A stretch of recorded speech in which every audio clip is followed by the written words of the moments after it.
It is Daniel Workman coming to you live from the Dreamimaginate Sports Studios. It is 9 a.m. on the East Coast.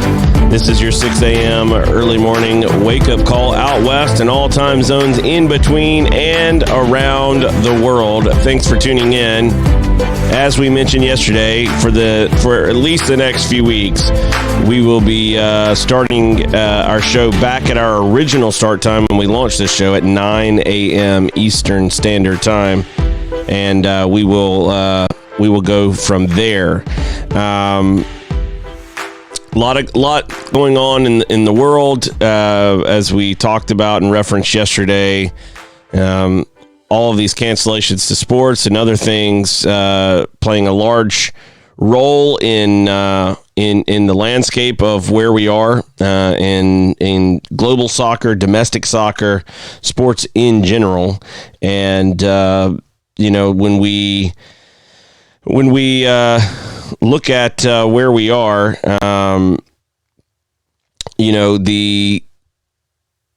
these are weird times, and so it is a time, though, because of what we're seeing.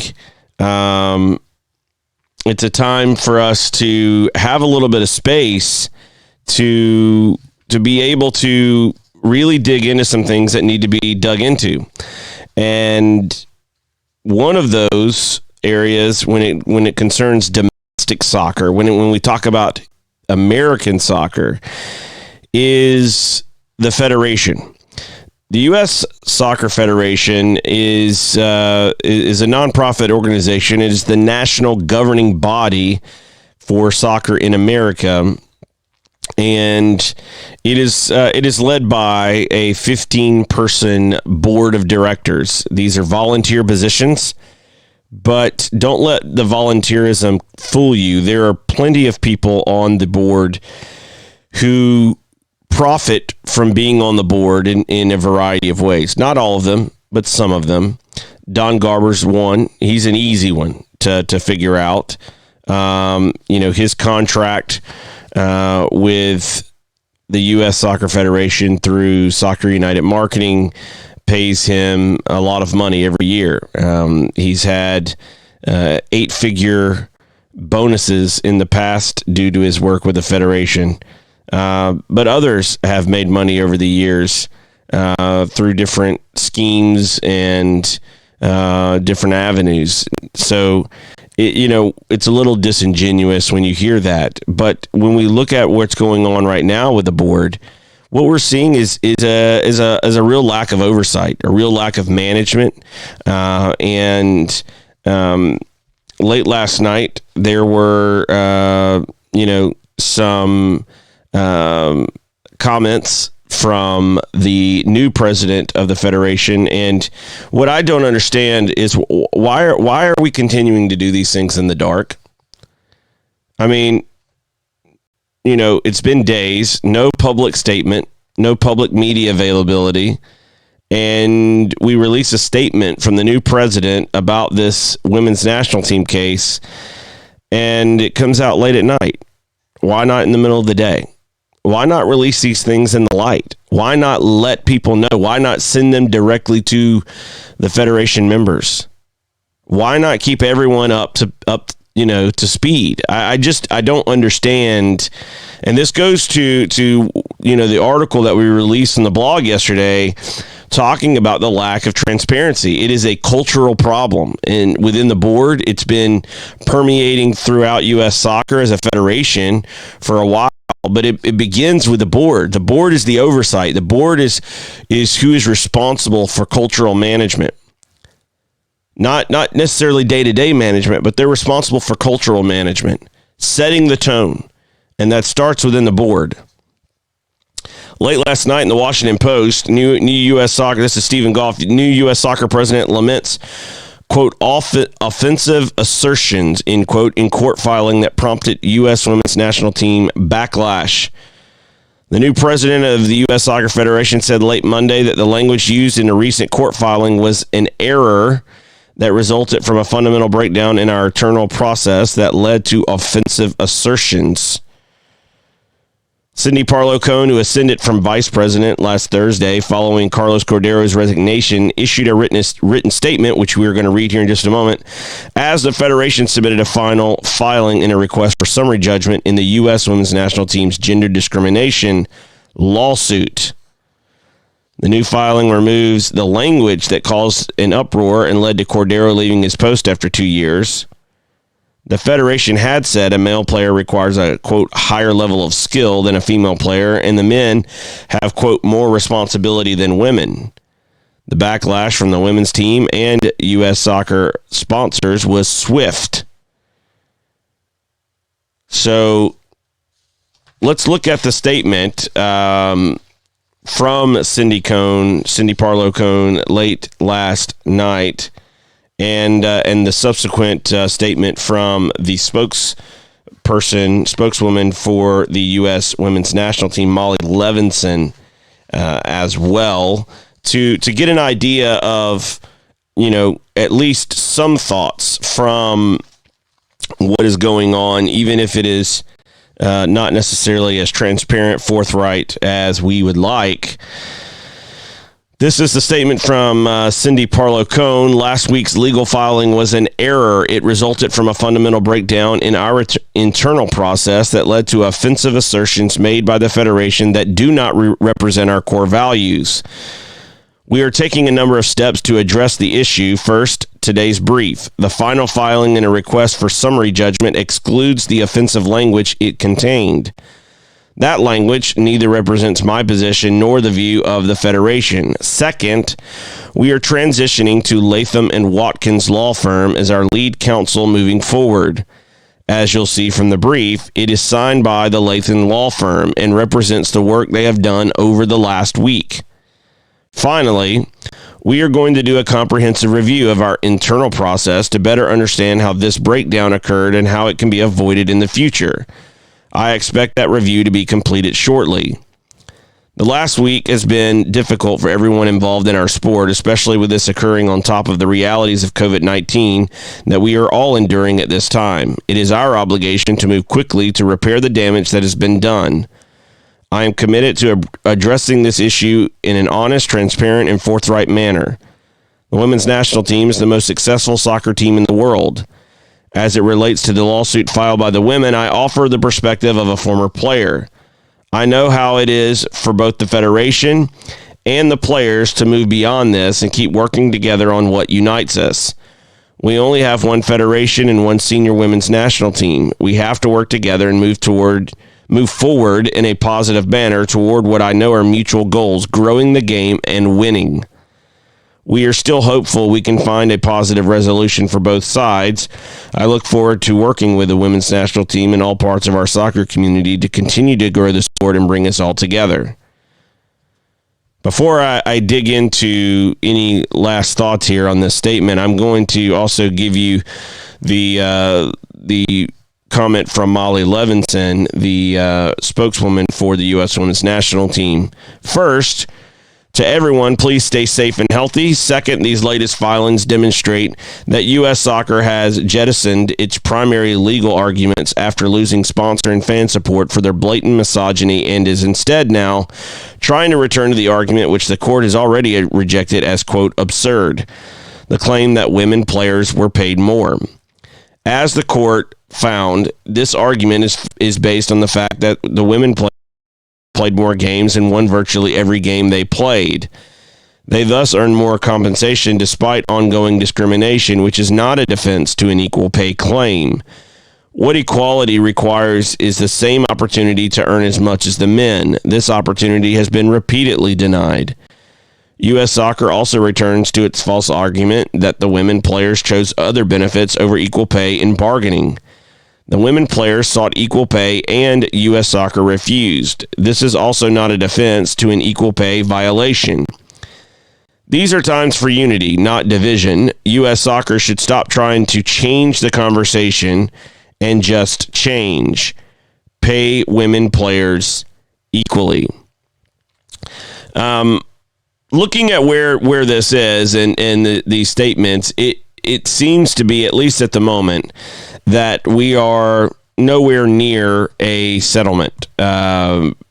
the statement from U.S. Soccer through Cindy Parlow-Cone, the new president, as well as the spokeswoman, Molly Levinson, for the U.S. Women's National Team, makes it clear that we are still staring across at each other without any hope of a resolution. And what is disturbing is something that we wrote about a couple days ago, which is this, that the Federation's board, as Cindy says, is going to do a comprehensive review of our internal process to better understand how this breakdown occurred and how it can be avoided in the future. That is not enough. To trust those who mismanaged this and many other things to manage a comprehensive review and take that as a final word or authority on what needs to take place is absurd. This is a time to call for an independent commission to review internal board processes. There are many things that need to change about this board and the way it has been run for years. Votes not being on record, as we talked about yesterday in the blog, a lack of transparency, the overuse of a thing called executive session, where things are discussed in private and not on the record, and you don't know where people stand. You don't know what discussions are actually being had. This board of directors has been doing things for so long, and I think there are some really good people on the board. I think there are people that are well-meaning on the board that want to do well, that want to do right by American soccer. However, all of them are culpable. All of them are part of this. All of them need to be accountable, and we should not leave it to them to manage their own review of themselves. That is what's going on here, and that's what the statement says, and this is troubling as the first public statement from Cindy Parlow-Cone in regards to where we are in the landscape of this whole situation. To think that the Federation is even capable of managing its own quote-unquote comprehensive review is disappointing. This is a time for drastic measures, bold leadership, decisive action, and part of that action needs to be a call for an independent review, and it basically needs an organizational audit.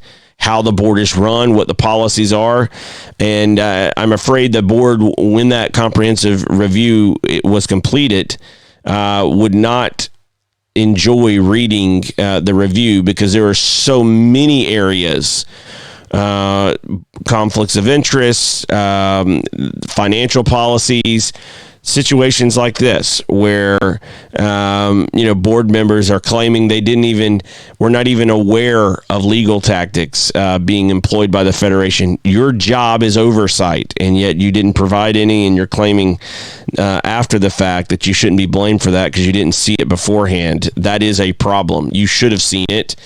And so all of these things going on and looking at where they are disturbing. And it's why we need an independent commission to really have a full review of where things are and where things, quite frankly, need to start going, where reforms and changes need to be implemented. Yesterday, I was on Twitter, and I was interacting with some different people surrounding some of these topics, and I came across someone who was talking about how excited they were for their order from Ductic brand to come, and they kept refreshing the tracking just to see where it was because they were so excited it was coming to their house. You can be a part of that excitement by going to ducticbrand.com, DUKTIG brand.com, place an order, and when you do, you'll get 10% off of your order if you use promo code DWSHOW. Again, that is DWSHOW. Show. You'll get 10% off of your order at ducticbrand.com. Now is as good a time as any, while many coaches around the country have some downtime, to restock on supplies and resources.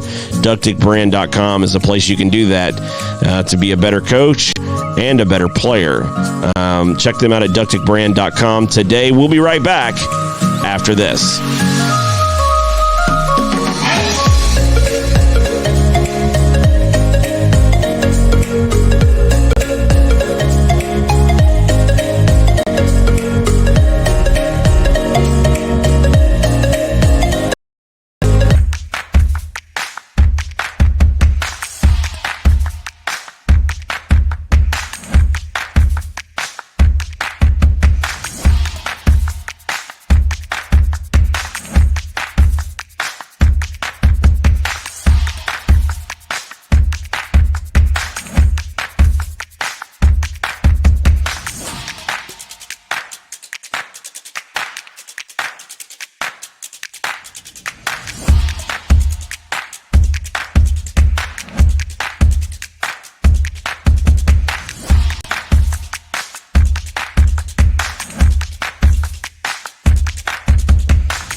Catch up with you. How are you? I'm good. Trying to navigate the current landscape like everybody else.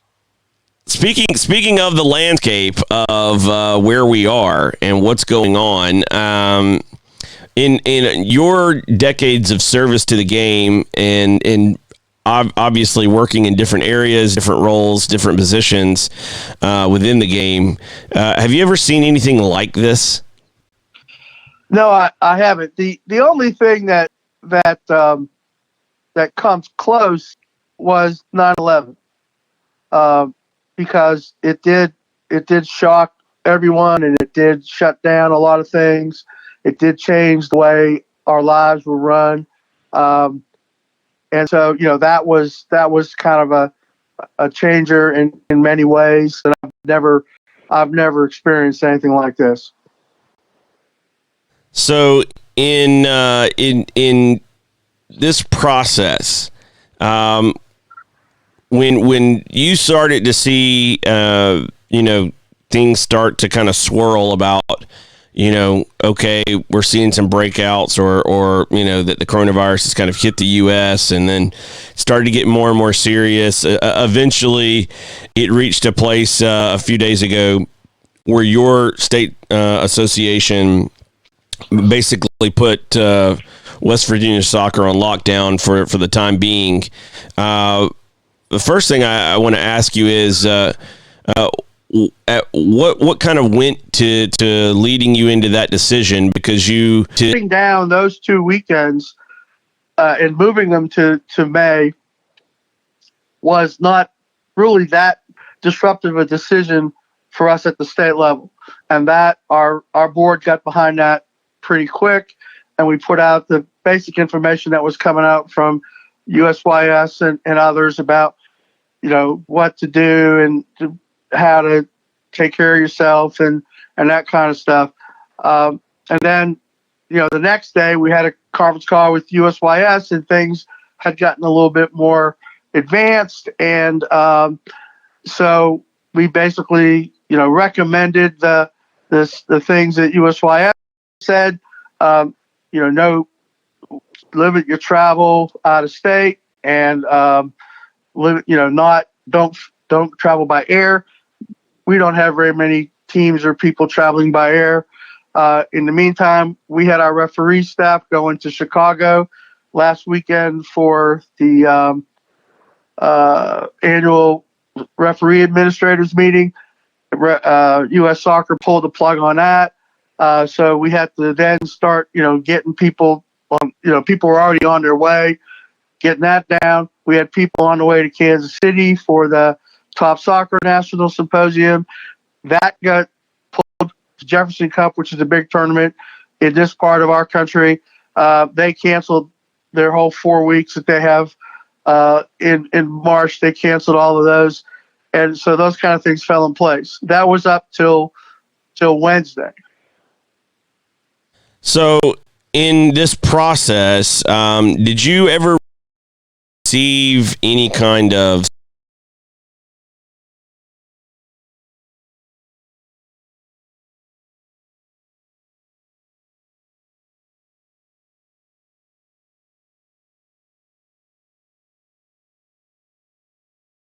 that your state association do X, Y, or Z? Did you get any kind of directives, or were you just kind of getting information and kind of being, left to make your own decisions as a board there in West Virginia?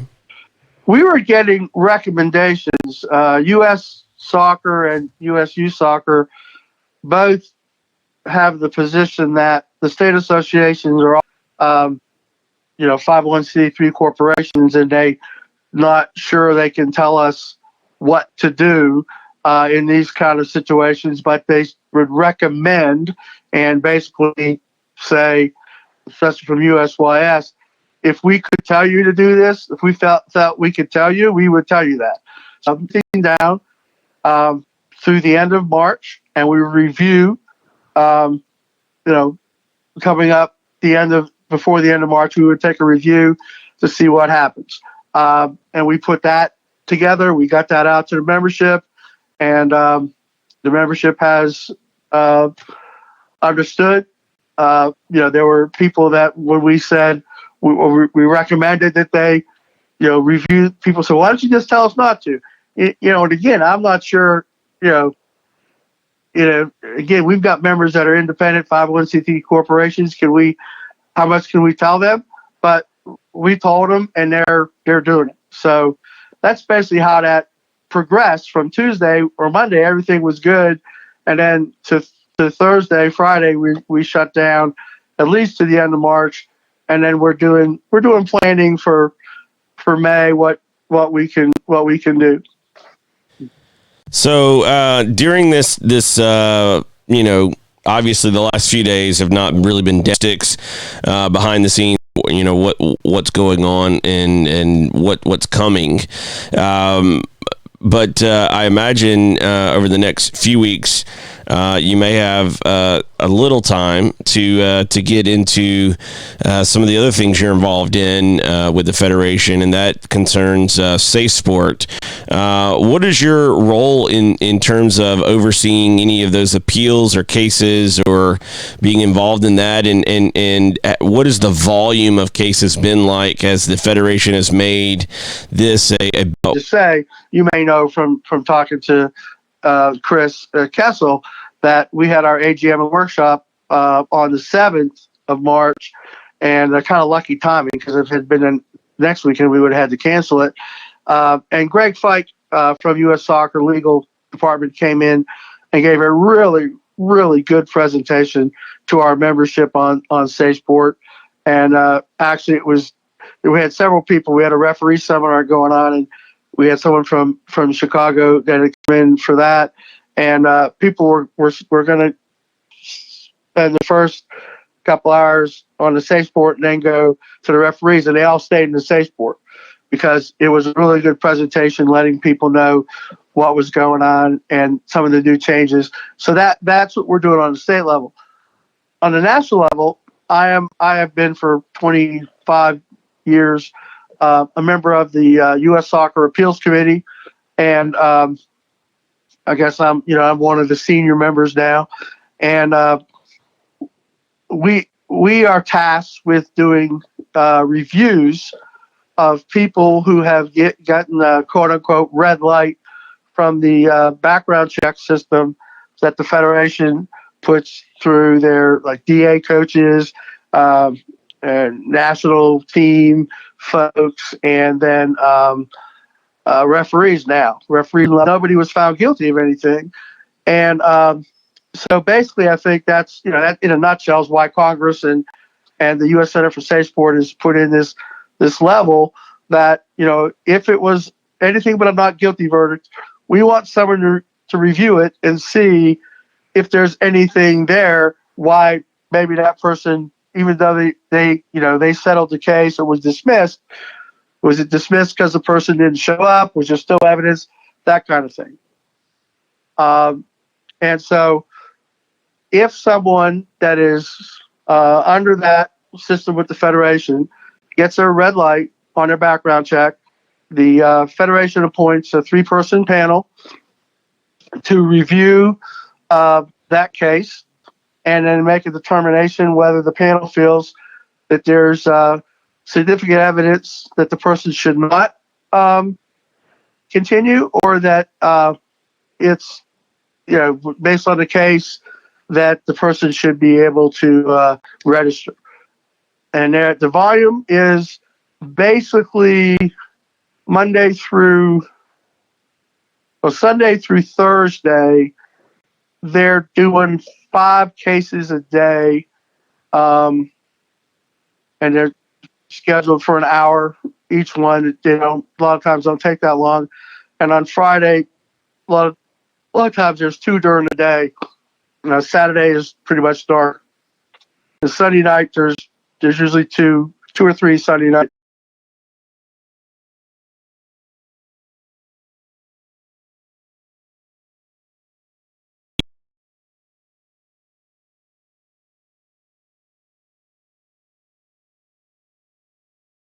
Terms of divisional sanction leagues. So just for the audience, without getting too far into the weeds of the actual policy, the gist of it was to basically say that if you were a first division women's professional outdoor soccer league, you get the same voting weight or percentage or number of votes as the first division men's outdoor professional league, second, so on and so forth, all the way down, however far the Federation ever chooses to go in that set of professional leagues and divisional sanctions.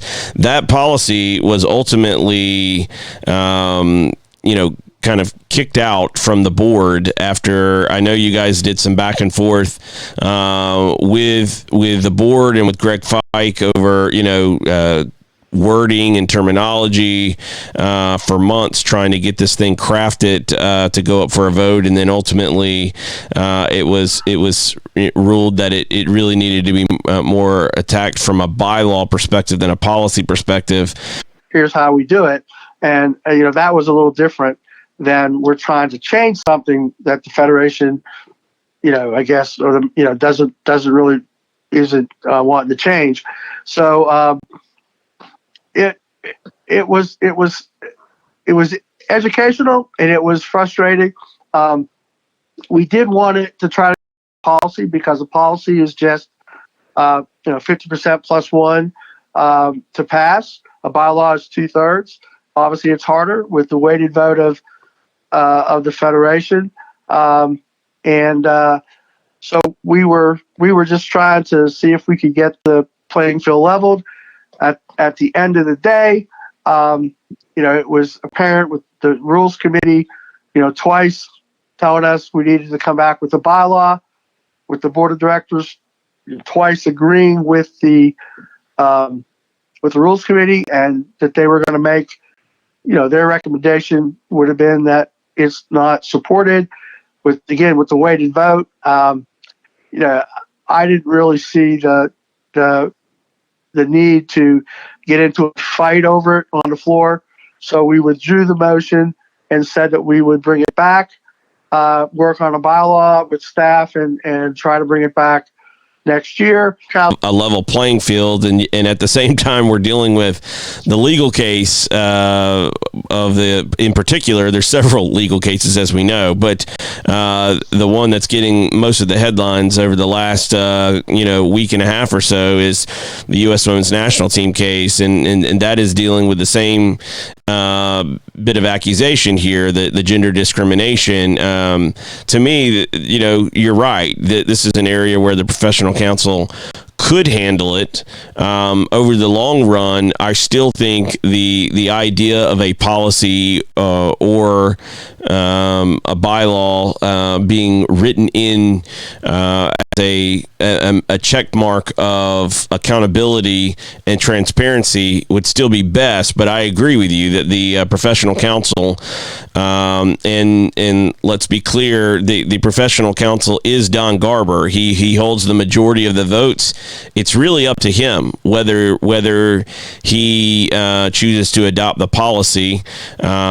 He has the majority of the weight there and the majority of the power and influence there to make things happen within that council or not happen within that council. And so that is an area I would love to see them take on themselves, but I am encouraged that you guys are continuing to have internal conversations about a revised and revamped proposal for the future, because it is necessary.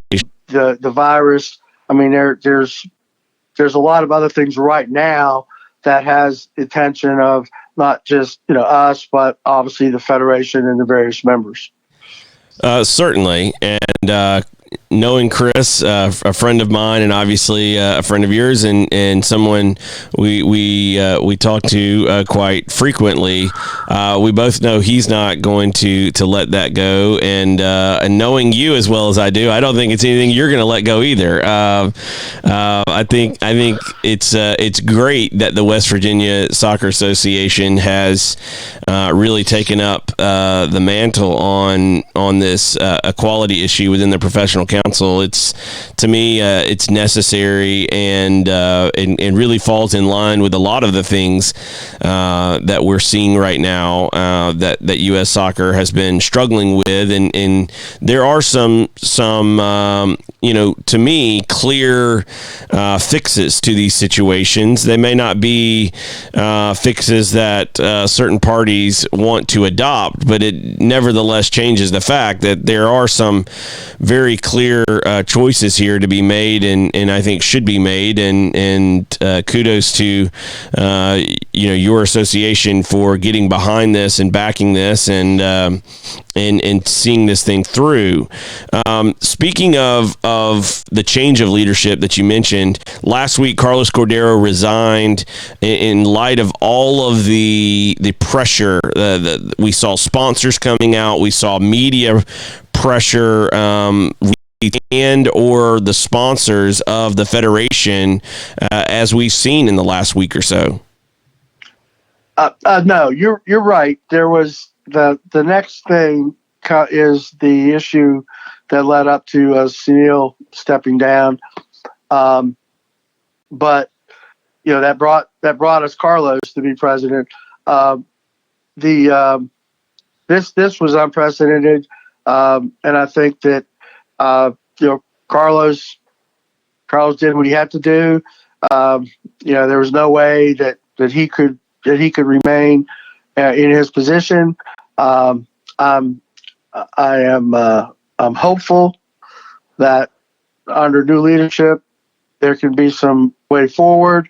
But as I think, and some of your listeners may know, one of the issues with the Federation, and I've seen a lot of calls, well, the whole board should be replaced and everybody should go away. The problem is, there are only two positions on the board that are elected by the membership, and that's the president and the vice president. And so right now, we don't have a president. A vice president. We have a president. We have no vice president. And the the past president is a non-voting member of the board, which now becomes Carlos, and Sunil would step off. Everybody else is elected by a constituent group. And,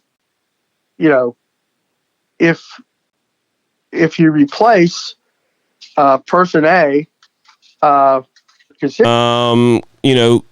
convenes an independent commission to review the board policies and procedures, etc. Because even if you do switch out the names in the on the name tags of who's sitting in what seat, are we really changing anything? And to not even have to get to the point that you're speaking about, if you swap out a youth representative with another youth representative, are we really changing anything other than the person sitting in the seat? Are they still going to, culturally, are we still going to be in the same spot? We don't even have to go that far yet in this examination of where we are. Really the only thing that changed in the last few days regarding the board is that Sunil Gulati is no longer past president and on the board in an official capacity, although I very much doubt that he's going to fade into the background and into the distance. He's still a FIFA Exco member, and quite involved still with the federation in various ways. But Carlos Cordero becomes past president. Cindy Cone has been promoted to president to fill the vacancy, which, as you mentioned, leaves the vice presidential position vacant until the next AGM in 2021, and her president's position becomes up for election as well, per the bylaw. All fulfilling different roles or positions on the board, they're still coming from the same constituencies. Are we really changing things? Which gets to this point of how do we look at where we are and correct things, which is why I go back to this independent commission, which to me I think would be helpful to give us some outside perspective as to some things that could be done better, some things that need to change, and could get all the way down into who knows what we talked about a moment ago, the fact that the professional council doesn't even have equal voting weight with the women. That could be something that could be part of that independent commission, where they look at that all parts of the federation and say, hey, here's some bylaws that are troubling, here's some policies that are an issue that you need to address, that govern how the board operates, etc. Because I look at where we are and I don't really see anything has changed that much, and yet I'm hopeful that Cindy Parlow Cone, as president, is able to begin to lead the federation into a different direction. But the skeptic in me, looking at the culture of the board and the constituencies of the board and the way that the board is constructed, it makes it really hard to see progressive and aggressive introspection, changes, recommendations, reviews, etc. I wanted to get your thoughts. Obviously, a woman, a past women's national team player, and not just a player, a standout player, someone who's won a World Cup, 2 Olympics. I think she's in the Hall of Fame. This is someone who has represented the country, who has pride in that women's national team. And so I hope that the perspective that she brings can help bridge the divide that we have. And so I think that's the one thing. I mean, in the 107 years of the Federation, it's the first time, a woman has been the leader. There aren't very many women leaders of national federations within FIFA. So I think it's an opportunity. I think the other thing for change is that the board members now, all of a sudden, there's light being shined on the situation. They're being asked questions, whether they were just complacent, whether they were just not asking questions. Now they have to ask questions. Now they're being put under pressure by their constituents to come up with answers. What happened? The old back from the because the members have to vote for it, and it was contentious, and there was feelings hurt, but at the end of the day, both organizations have changed how they operate, and all things look promising right now. A couple years into the changes, there's no reason the Federation couldn't do the same thing. Get some consultants, have some constituent meetings, look at the bylaws, look at the processes, and come back. The big issue is because there's so many different constituencies in the Federation. It's not, well, a majority says let's do this. It's the weighted vote, and so it's not as easy to make a change as it might be in some of the member organizations that are under the Federation. It's a little harder to change. It's like stopping an aircraft carrier. It takes a while, and turning it around takes even longer. So, but I think some type of review has to happen. But I think at the end of the day, it can't be totally outside, or nothing will ever pass. There has to be buy-in from all the various constituencies: the athletes council, the pro council, youth council, the adult council, the other members. They all have to buy in, and that's the difficulty in passing anything that takes more than a majority vote. Yeah, I agree. I think it would just be good to kind of get a new set of eyes on the situation to really, give the board at the Federation level, which is really responsible for the culture, setting the culture for the organization, to kind of have a review to really understand where they are and what they're doing and how they're running. Because I don't know even internally how much the board realizes, all of the things that are, at issue here, and so I just think an independent set of eyes would definitely help in that. Well, Dave, look, thank you always as for coming on the show, and as you do to provide your insight, and you have such a good perspective with your time in the Federation and working within the game, to provide our viewers with a perspective that you may not normally hear. And so I appreciate you coming on and sharing with us today. Best of luck as you guys navigate this coronavirus situation there in West Virginia, and continue the great work that you guys are doing. We look forward to having you back on again soon.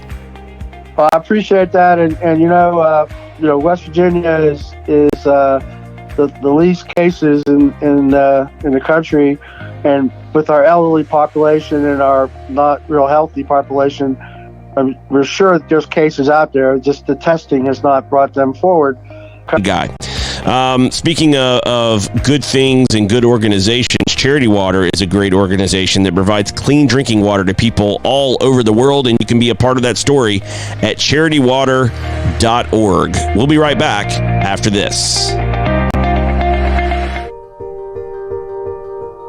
No one, no man, no woman, no child should ever have to drink green water with bugs, with algae, with disease in it. Bad water and a lack of toilets kills more people than all the wars in the world. We know how to bring clean drinking water right now to every single person on earth. And when you can bring water into communities, it truly transforms them. It changes everything. Or you could know that you'd made a difference. You could know that you had truly impacted the life of a family, of a community, of a region. There was either clean water or there wasn't. We believe in a world where every single person has clean and safe water to drink, and we will continue fighting until that happens.